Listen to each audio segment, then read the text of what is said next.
In the last episode, we focused on effects and transitions, and our timeline is pretty much done. So in this episode, we're going to learn all about color correcting and color grading. So color correcting and color grading is all about changing the look of our image. Everything from changing the exposure to adding some color to get a specific look. In this episode we'll have two main chapters. We have color correcting, which is all about correcting mistakes like exposure, white balance, and pretty much make sure that all the shots match each other and are ready for our look.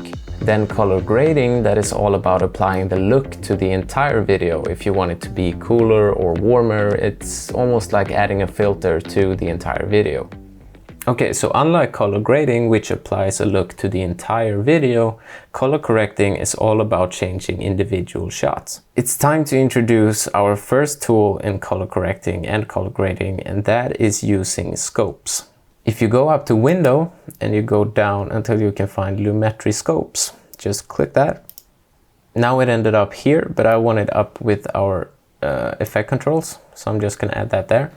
And this might look super confusing at first, but regardless of what your monitor tells you or what your eyes tells you, this does not lie. So it's very good to learn this. If your panel does not look like this, you can just right click anywhere in this square, make sure that vector scope YUV is checked. It's this little thing here.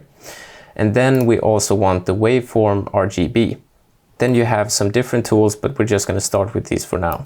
The waveform is all about exposure and white balance, and the vector scope is all about color and saturation. And we can just hide the vector scope for now. So the vector scope is basically just a reading of our image. If we take a look at this shot instead, we can see that as I scroll along the timeline, we can see that the vector scope is moving. So this part that is moving here, that's actually me. So it's a perfect representation of our image from left to right. But let's get back to our first shot. So when it comes to exposure and white balance, there are a few things that we can apply pretty much every time regardless of our video. And that is to make sure nothing in our image hits 0 or 100. Because everything that hits 100 here is overexposed and everything that hits 0 is underexposed. So we want our entire exposure to lie in between those lines. Usually the brightest part in the image should lie around 90 and the darkest part should lie around 5, something like that. So if we go to the other side and we open up our Lumetri color, we can see that we have some sliders in our basic correction. First we have our exposure, and if we just drag the slider up and down, we can see that both our image in the source monitor looks overexposed, and also if we look at the scopes, we can see that as we push this up, more and more is hitting the 100 line, so it's overexposed. If we drag it down, we can see that things are starting to hit 0 a lot here, so it's underexposed. But we want to lie around 90 with our brightest parts.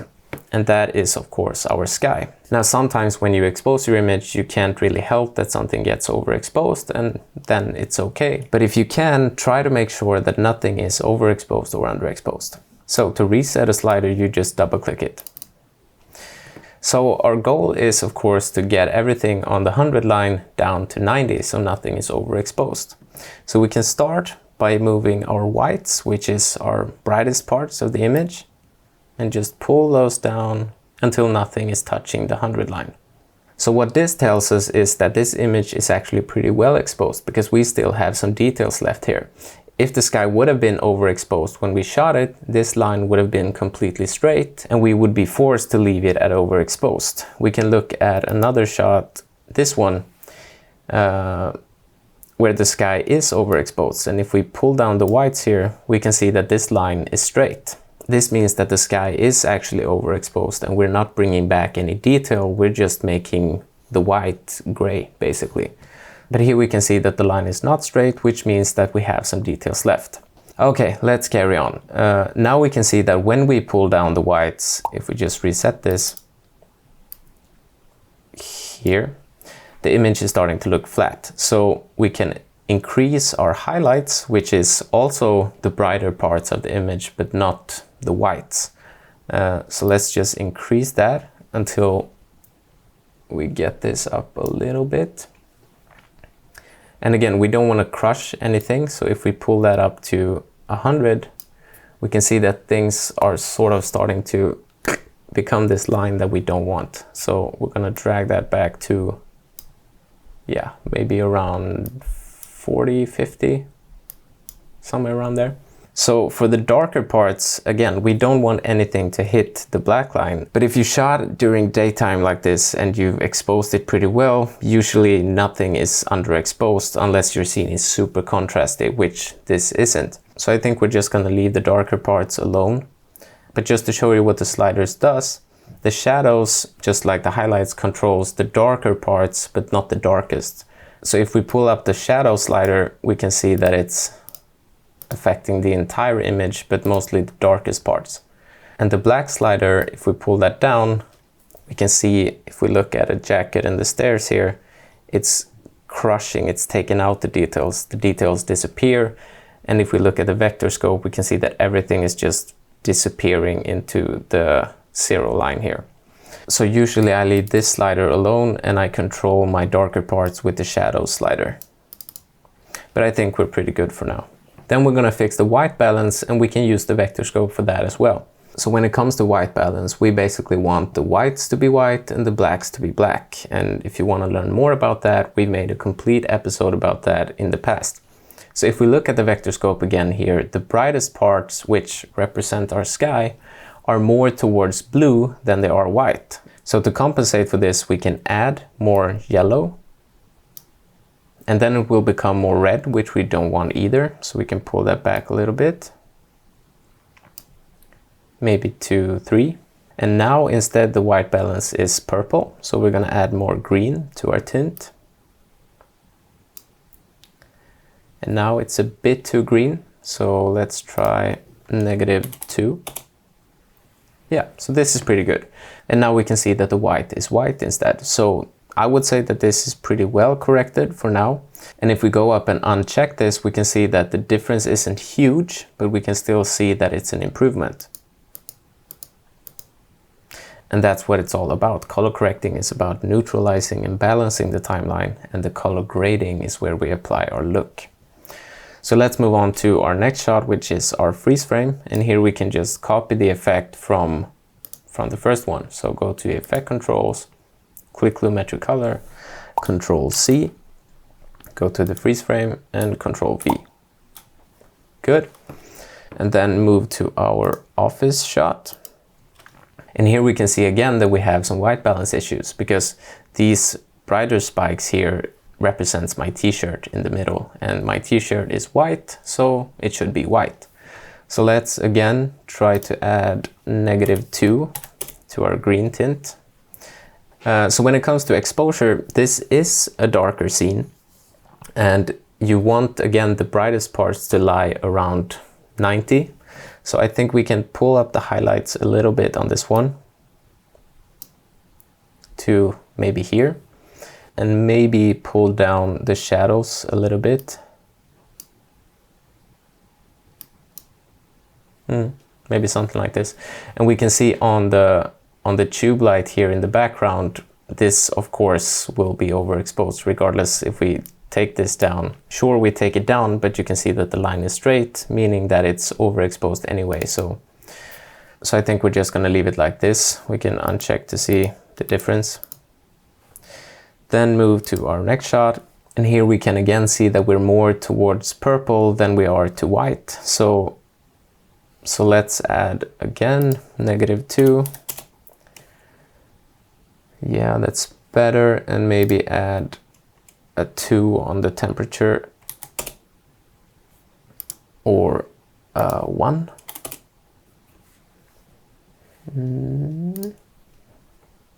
-3 on the tint. Yeah, I think that's good. And here we can see that we have some blue, and this represents the wall here, and the wall is actually blue-gray, so that's not supposed to be white. But the corner of the house here is supposed to be white, so I think that's pretty good.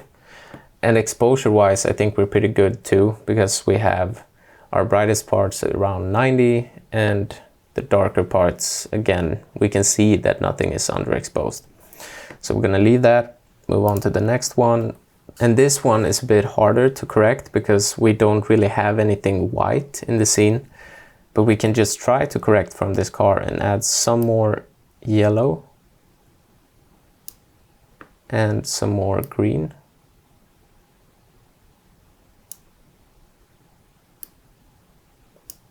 Yeah, so now we can see that this is more white than it was before. But again, how do we know that this is actually reflecting white? Maybe there are some blue in the paint of the car.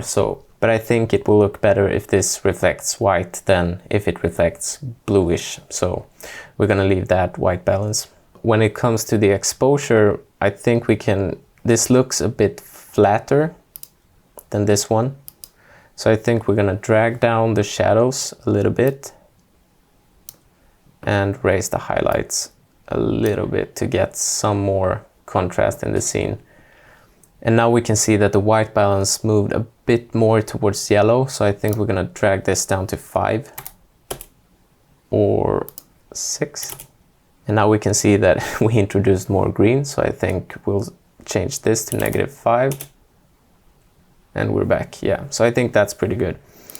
The most important thing is of course to make sure that the shots are matched to each other. And now that we go back to this scene, maybe we have some more blue than we actually want. So I think let's try to match the same settings here on this one. So go to effect controls and copy the effect from this one to the walking shot.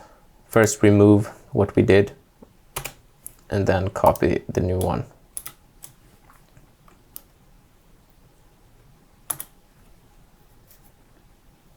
This is the incredible story of when I got my mail. Let's back up a bit.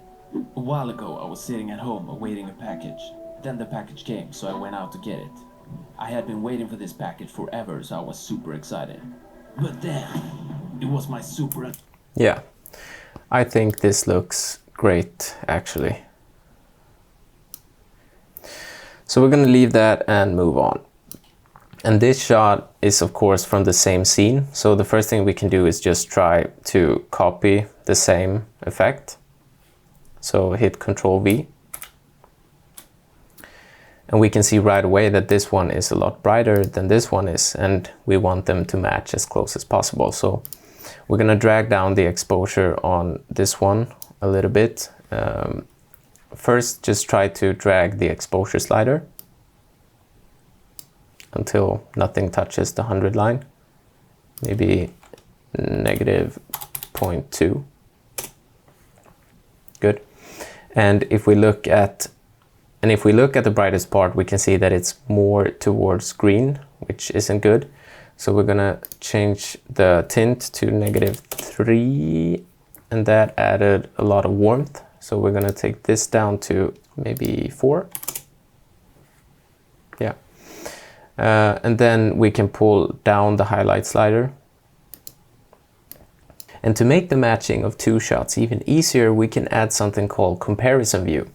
I have it down here, and if you want that too, you can just hit the little plus sign here and just find it here and drag it out like that. Hit OK. And if we click that, we can see that we get two views all of a sudden. So we can just make this a bit wider. So in this one we have our reference, and here we can add the shot that we want to recreate, and this lies here, right? So it's at, if we look at the time code, 16 and 22 frames. So we can just drag this blue dot to 16 and 22 frames here, and then go to the shot that we want to change, which is this one. And here we can see that we have some brightness issues, but they're starting to look pretty close. So I think let's try to pull down the shadows a little bit more.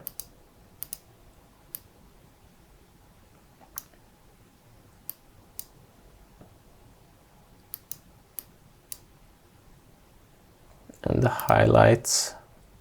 And then we can just click the comparison view to deactivate it. So now if we render and look at it. But then, It was my super annoying neighbor. I had to avoid him at any... This actually looks a bit dark now. So maybe pull back the highlights to 0 again. So now the exposure is good, but I think it looks a bit cooler than the other one. So I think let's pull this up to 6 as well. Super annoying neighbor. I had to avoid him at any cost. Yeah. But how? And here we have the same shot as the beginning one. So we're just going to copy the effects from there. Control C and Control V. And the same one with the freeze frame and the shot after that. So the next shot here will be a lot harder to match because it's so much brighter than this one. But I think we're gonna try to pull down the exposure as long as we have details left. So if we get down to 0.3, we can see that we're starting to pull down this overexposed part, this straight line here. And we don't want that, so let's leave it at -0.2 and pull down some of the highlights. Maybe to, yeah, -40. And this is already such a contrasty shot because we can see that the darker parts lie around where they should lie and the brighter parts is just simply overexposed. So not too much we can do here. Let's render This. But we can, however, see that it's a lot colder than this one. So we can try to fix the white balance a little bit, and just for the sake of white balance, we can pull this exposure down and we can see that blue is sort of ruling the image. So we can add 3 to the temperature slider. And we can see that the blue is taken down a little bit, but we're also adding some warmth to our white, which should be white. So I think for now we're just gonna leave the white balance, maybe add like 1. And we're gonna take back the exposure to maybe -3. Yeah. So the next shot we can see that it's also more towards blue purple than it is warm green. So we're gonna add some warmth like this, and we can see that it's more purple. And in this shot, when we don't have anything white, we can still sort of think that the asphalt is supposed to be gray-ish. And now it's more purple than it is white. So we're gonna also change the green slider to until this is more white-ish. So maybe -10 is looking better. And if we just uncheck this, yeah, it looks better. So next one, and on this shot we can pull down the highlights a bit. Maybe even the exposure. Yeah, this is actually not overexposed. So we can pull down the exposure first and then bring up the highlights. So maybe like this, and we can see that this is a lot cooler. So let's add some warmth there and some green until it's more white. And here we can see the difference. Okay, so let's render and compare these. This.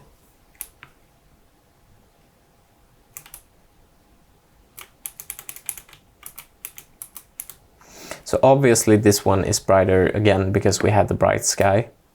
But if we look more at the midtones here on our characters, they're matching pretty good. Maybe we should add some whites to this.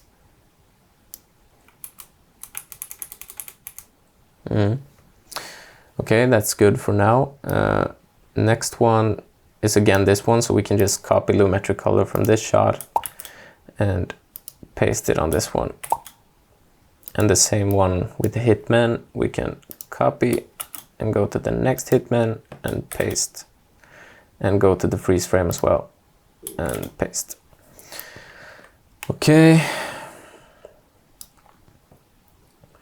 Let's move on to this one.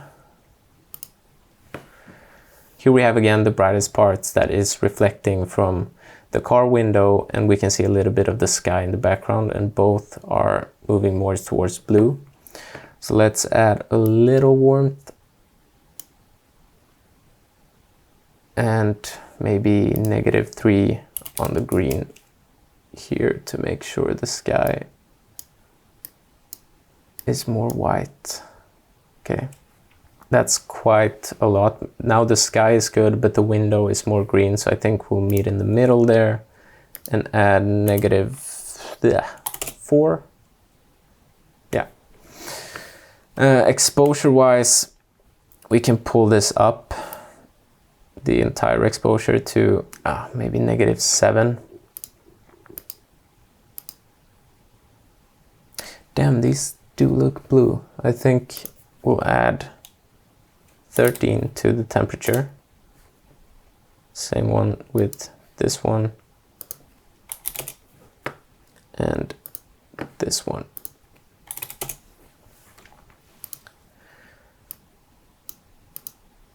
So now we can see that white is warmer, but if we look at the entire image, we want them to match each other. So sometimes you have to go a little bit outside.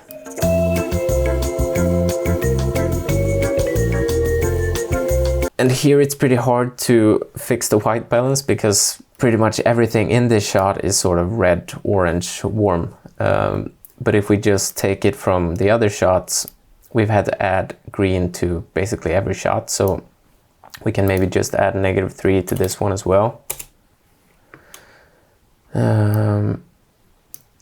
And then move on. Maybe I think the exposure, we can just add some contrast to this,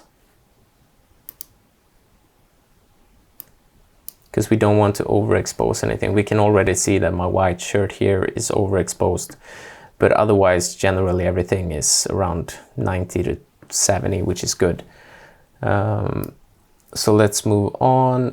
And here we can see on the next shot that this looks a lot more contrasty than this one. So we're just gonna add contrast again. Yeah, so just by eyeballing it, I would say that the exposure looks pretty good in both. And when it comes to white balance, like, this is so noisy now, so it's pretty hard to see what is what. But when we get closer, here we can see that I have this white shirt, and we can use that as a sort of mark. And then we can see that it's more blue than it is white. So we're gonna add some warmth,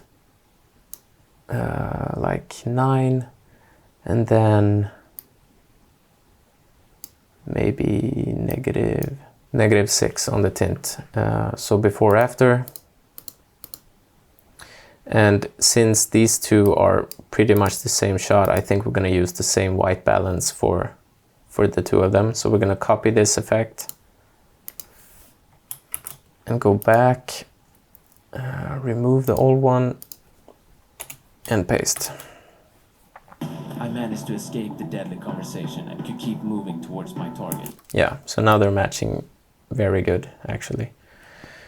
Then we have the banana shot, and we can see right away that it's a lot cooler and a lot more purple. And again, we have nothing white here, but we have the asphalt, which is sort of gray-ish. So that's as close to white as we get, and we can see that it's blue. So we're gonna actually just try to copy the same effect from the last shot. And we can see that it's still a bit blue purplish, so we can actually increase this to maybe 12 and yeah, here. So -15 on the green and about 18. We can increase the exposure a bit to maybe 6. And we don't want to overexpose our banana, and it's starting to get overexposed, so leave it at that for now. So -6, and let's render and see if they match. Someone had thrown a banana peel. Pretty good, right? Yeah. Let's move on. And this shot should of course have the same colors as this one. So we can just again paste, render.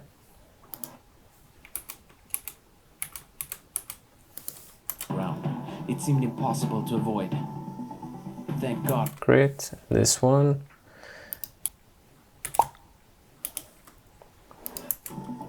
Thank God for my...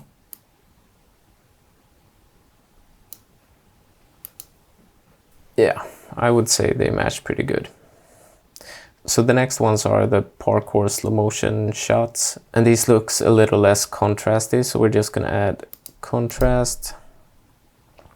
And maybe some green on the tint. And a little warmth. And what does the scope say?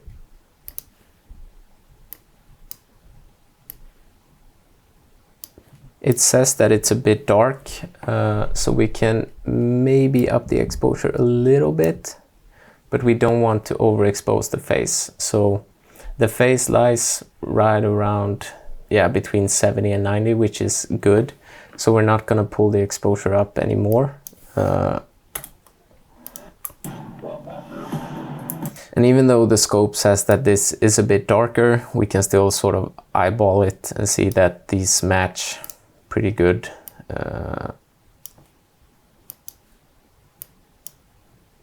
So let's move on. And I think we can just copy the effect from this one, the parkour shot, and copy it to the rest. Maybe. This one is a bit darker, so I think if we go back to here, we can see that everything is a bit dark, so we can just up the exposure to, yeah, maybe 8. Maybe, okay. And then the next one, we can just copy the same effect, because this and this is actually the same. Yeah, I'd say they match pretty good. Next one, let's copy the same on this one too. Control V or Command V. And this gets a little darker. So we're gonna pull up the exposure on this one too. Nice. And here we actually have a piece of the sky. So we can make sure if we look at this that, yeah, it's pretty close to white, maybe a bit green, but -3. Yeah, that's very close to white. So this looks good. And then we of course copy the same effect. Det enda alternativet jag kunde hitta är White River i Limerick. Vill du prova med den?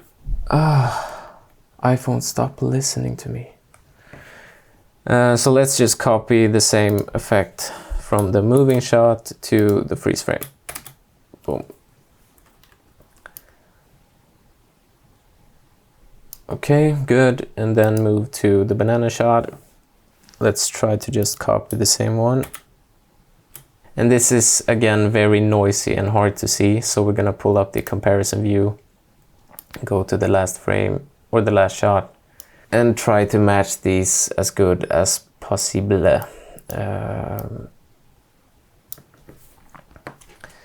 So again, we can see that the contrast, we can add some more contrast, maybe a little more warmth and a little more green, something like that. And exposure wise, I think they both look pretty good. Then we have number 19, and this is also pretty flat, but instead of adding contrast, because it's almost on the edge of overexposed, so instead of adding contrast, which increases highlights and decreases shadows, we're just gonna decrease the shadows. And white balance wise, we can see that it's more blue, so we're gonna add some warmth and some green.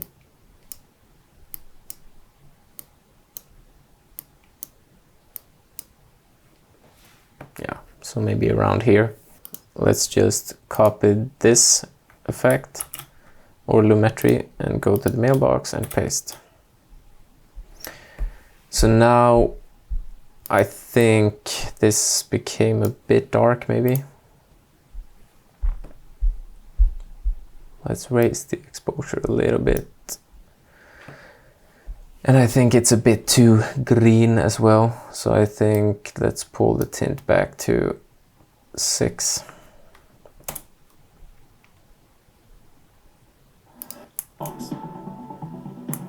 Yeah, just make sure they match almost, because they are in different places. So if they don't match perfectly, it's okay.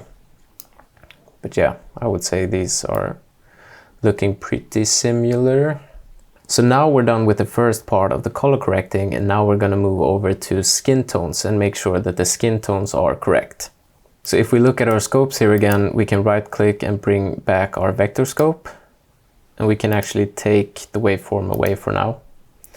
So the vector scope tells us what colors we have in the shot and where they are. And skin tones should always lie around this line that is here. This is sort of a skin tone indicator. And how can we tell what in this mess that is the skin tones? Well, we simply create a mask around the skin tones. So let's select our first clip when it's a bit closer, like this. Go to Effect Controls, choose the pen, and let's just draw a little mask around our face, like this. Cute. Go back to Lumetri, and now we can see that we only have the skin tone colors, and they're pointing more towards red than to the skin tone indicator. So to fix this, we could, of course, change the white balance until it's on the line, but that will look terrible if we take the mask away. Now everything is green, which is bad. So undo that, and let's get back to our scopes. And instead of adding green to the entire shot, we're going to add green in just our skin tones. So to select just our skin tones, we're going to go down a bit until we find the curves here. I'm just going to hide the mask for now by clicking this effect symbol. So in the curves tab, we have a lot of different curves. We have the exposure curve that we can add contrast and stuff like this. Then we have hue versus saturation, and that is basically color versus how strong the color is. So if we set a point like this and we drag this down, it will take out the saturation, and here it will increase it. But that's not important for now. The important one is hue versus hue, and that is basically to change an individual color. And skin tones, of course, lie around the red, yellow, orange scale here. So we can set a point there and there. And as we pull this up and down, you can see that we affect the orange in our scene. Now, if you're unsure on which colors to select, you can just pick this eyedropper tool and just click somewhere on the face, and it will set it automatically. And again, now we just affect the skin tones. So let's take our mask back like this and go to our Lumetri Scopes. And let's start to pull this down until we see that these are lying around the skin tone indicator. Somewhere around there. So we made a slight curve there, added some more green. And now if we take before and after, we can see that the difference is actually pretty big. And this is why it's so important to not trust your eyes or your monitor, but rather trust the scopes, because skin tones is very important and they should always be correct. Some sensors might add a bit more magenta to the skin tones, and some cameras might add a bit more green. And that's why it's so important to know how to change skin tones in case this happens to your camera too. But now, since we have this skin tone problem on this shot, we probably have it on all the other shots as well. So instead of going in and individually change the skin tone in every shot, we're just going to add it to an adjustment layer. So pull up the black bars, maybe 2 tracks, and then drag out the adjustment layer we created in the last episode to track number 3. And pull that over everything. And then we can just copy this Lumetri color from this shot, add it to the adjustment layer. And now, of course, this looks very green because now we have the Lumetri on both the clip and the adjustment layer. So on the stairs warped clip, we're just gonna double click here to reset this curve. And then we go up to our adjustment layer. And on the adjustment layer's Lumetri color, we're gonna reset the basic correction, the white balance, the exposure, everything, because we just want the curve effect. So we can actually name this adjustment layer to skin tones correct and hit OK. So now actually, as I scrub through the timeline here, I can see that on most shots the skin tones are a bit too green or too yellowy. So we're gonna go back to the adjustment layer and just add a bit more magenta red-ish. All right, so now our skin tones is good, our white balance is good, and our exposure is good. So now we've done a successful color correct. So now we can just render everything. And there's always, of course, a risk when we add an effect to an adjustment layer and just drag it on top of the whole video that something is wrong somewhere, and you can always go in and fine-tune that later, but for the sake of this tutorial, we're just gonna leave it as it is now. And now it's time to adjust certain parts of the image. Like in this example here, I think in the beginning I'm a bit dark in my face. So first we're just gonna move our skin tone correct, and we're gonna drag in a new adjustment layer over our shots here. And then we're gonna create a mask around my face. We can use the ellipse mask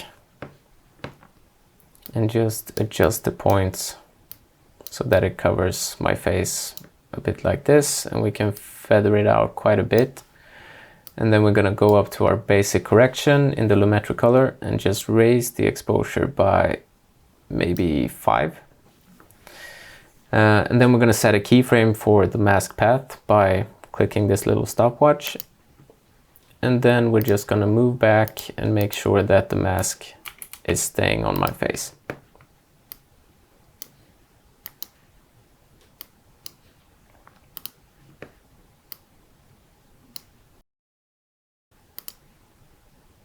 And if we just toggle this on and off, we can see that it's actually a pretty big difference.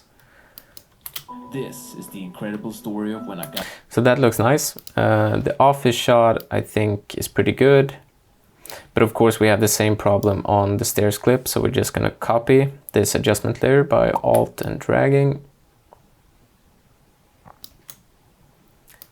We can just move it to the end of the freeze frame there. Drag it out on both sides, and now the keyframes should add up pretty good. Yeah.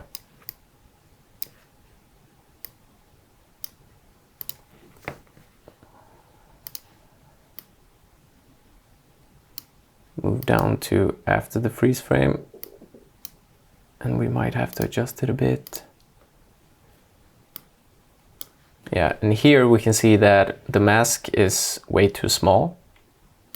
And here we can see that the mask is actually a bit big. And that is because the camera is pushing in. So instead of adjusting these 4 points on every keyframe, we can just move to a place where the mask size is pretty good, which is here. And then just toggle the mask expansion animation. So let's create a keyframe in the middle where it's good. And if the mask disappears like this, you can just click the mask text here. And then move to the start and take it down. And then move to here and just make it bigger. And maybe go in and adjust so that the mask is in the right place. Okay, so let's render this part. Any cost. But how? There, you're all caught up now. Good. And I think here on the shot of my neighbor, it's pretty dark here on his face. So we're gonna duplicate again the adjustment layer. Make sure it fits the clip size. And then we can remove the mask that we have and create a new one. So yeah, maybe something like this. Feather it a bit. And we can see before and after. And just create some keyframes so it's on the face the whole shot.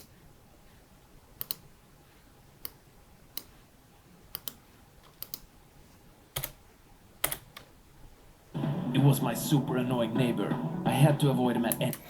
Good, then we have this shot here. We're actually gonna create a few masks. So we can just duplicate again, an adjustment layer, make sure it fits.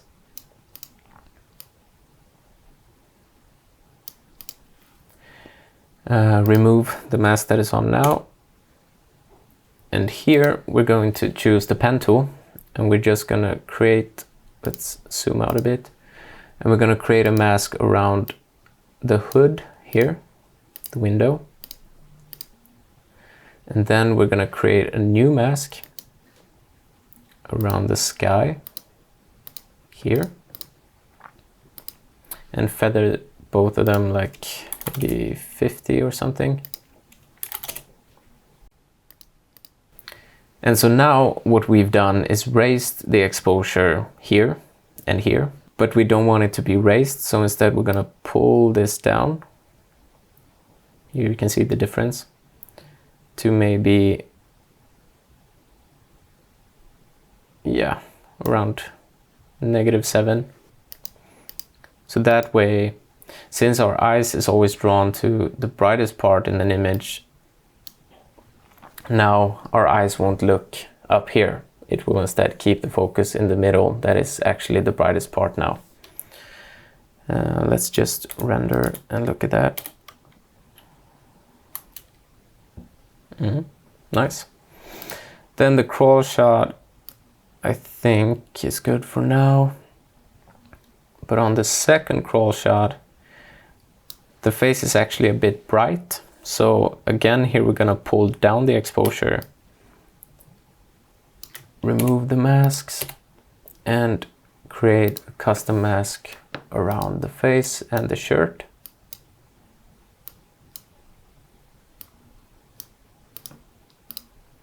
Something like this.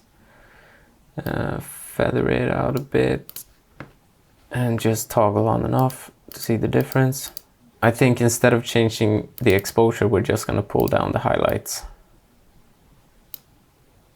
a bit to like 40. And here you can see before and after. So let's animate this and also check the expansion. And let's move forward a few frames, adjust the mask and raise the expansion a bit. Go forward, expand. And I think from around here, we're not gonna need the mask from here and backwards. So here we can just set a keyframe for the opacity, drag that to where we need it to start, and just pull this down to 0. So then it will gradually move in as the camera moves into the face. And again, we can just see before and after a lot better. So let's render. Conversation and could keep moving towards my target. But then, someone had thrown a banana. Much better. Here we can also pull down the exposure a bit on my face. So let's, yeah, we can actually keep this mask. Just adjust it a bit.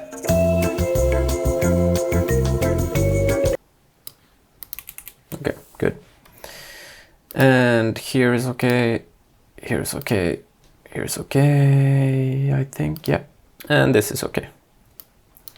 Okay, so now we're done with all our color correcting and everything is looking pretty good. Let's just move up all our adjustment layers. Yeah, about 2 tracks. So we have the space to add an adjustment layer over everything again. And on this adjustment layer, this is where we're gonna add our color grade or our look for the entire video. And to be honest, I don't think we're gonna add that much of a grade, but one thing we're gonna do is more of an effect maybe than a grade, and that is to add clarity to our video. And if you've ever been inside of Lightroom, which is a photo editing software, you might have added clarity, and that is basically very fine contrast. It's almost like sharpening, but it's not really sharpening, but it gives this sort of gritty, rough look to an image. And to do that to video, we're actually gonna take our adjustment layer, lower the saturation to 0, go to our opacity and change the blend mode to overlay. And now we can see that this is a lot, so we're gonna pull down the opacity to maybe 50. And let's toggle this on and off. You can see what a huge difference it does. And I would say that this kind of look works very good for like action and very dramatic scenes. But again, this sort of creates very fine contrast. So in some shots it might be too much. And with contrast, of course, comes highlights. So we're gonna take that same adjustment layer and pull down the highlights to 0. And also some of the whites, maybe 50. And now we can sort of quickly go through all of our shots and make sure that everything looks the same again. But this has sort of bothered me this whole time. I'm just gonna pull this down again. I know it has nothing to do with this tutorial, but again, it's bothered me this whole time.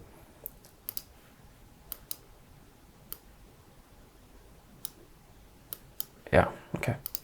So let's find our hero frame.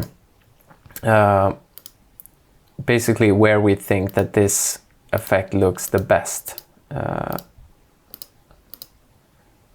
I actually think it's this stair shot. So let's toggle the comparison view and let's keep the first frame there as a reference and then just start going through the different shots. Here I think it's a bit too much, so instead of lowering the opacity of that adjustment layer, we can just compensate by adding some more to the shadows.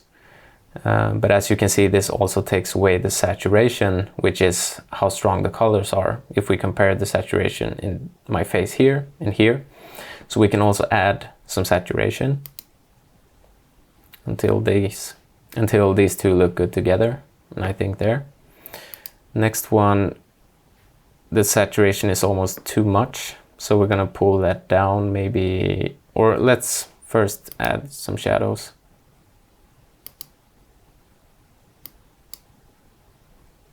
Yeah, okay. That's good, I think. Next one. Now this became a lot darker again, so we can just raise the shadows here a bit too. And actually I think we're gonna raise the mask that we created to 9. Next one, lift the shadows. Yeah. And now, even though we have the same settings on this one as on this one, I think to match with this better, we're gonna raise a little shadows here.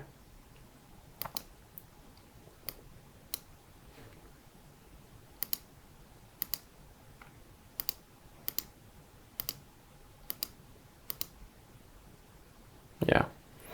So again, let's copy the Lumetri effect. Remove it from here and here and just paste and paste.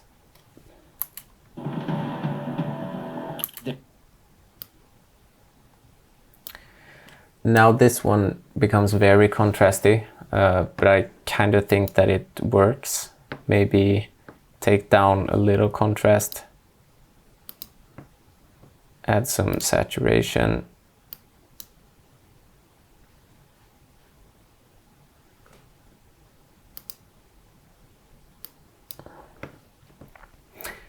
Yeah, you don't have to watch me do the whole thing, but just go through every shot again and try to match them.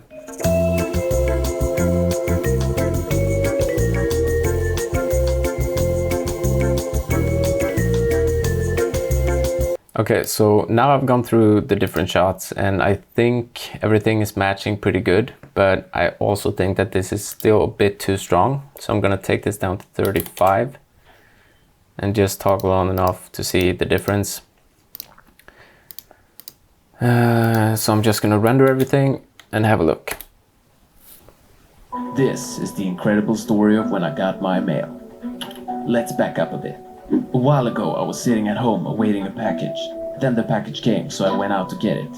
I had been waiting for this package forever, so I was super excited. But then, it was my super annoying neighbor. I had to avoid him at any cost. But how? There, you're all caught up now.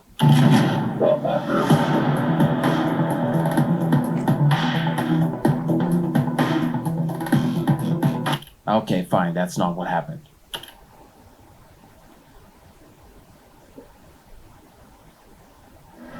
I managed to escape the deadly conversation and could keep moving towards my target. But then, someone had thrown a banana peel on the ground. It seemed impossible to avoid. Thank God for my parkour training.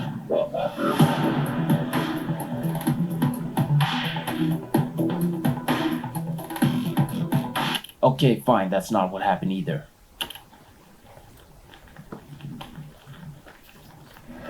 I had successfully avoided certain death again and managed to reach my mailbox. But then, turns out it wasn't mail.